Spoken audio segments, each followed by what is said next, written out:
नमस्कार मैत्रिणींनो, मी रुपाली. आज मी तुम्हाला साबुदाण्याची खिरीची रेसिपी दाखवणार आहे. तर आपण एक छोटी वाटी साबुदाणा घेतलेला आहे. तो भिजवून घेतलेला आहे 3 ते 4 तास. हे मोठी एक वाटी दूध घेतलेलं आहे.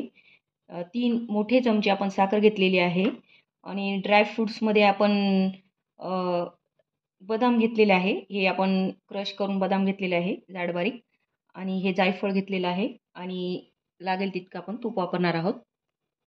तर आपण गॅसवर कढई ठेवलेली आहे. गॅस ऑन केलेला आहे.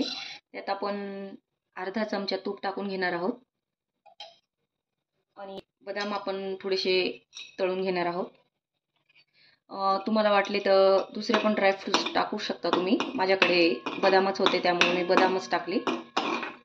चांगले लाल होईपर्यंत छान फ्राय करून घ्यायचे आहे आपल्याला. आपले बदाम छान लाल झालेले आहेत. आपण ते काढून घेऊया आणि यात आपण आता थोडासा साबुदाणा लाल करून घेऊया. थोडासा लालसर भाजून घ्यायचा आहे तुपात थोडासा. 4 ते 5 मिनिटं आपला साबुदाणा आपण तुपात चांगला फ्राय करून घेतलेला आहे. आता आपण त्यात हे दूध ओतून घेऊया.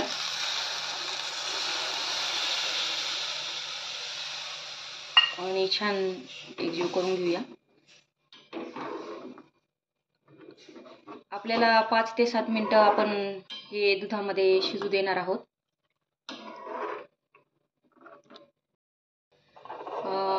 आपल्या खिरीला 5 मिनिटं झालेली आहेत. हे बघा, साबुदाणा छान फुलायला लागलेला आहे. आता आपण यात साखर टाकून घेऊया आणि चांगलं हलवत राहायचं आहे. आपण आता यात जायफळ किसून घेणार आहोत.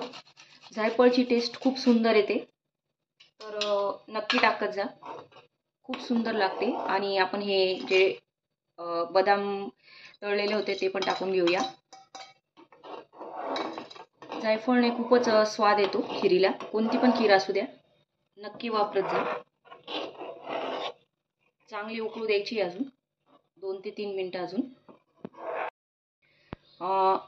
मी केसर सांगायचं विसरून गेली. आपण केसर टाकणार आहोत खिरीमध्ये.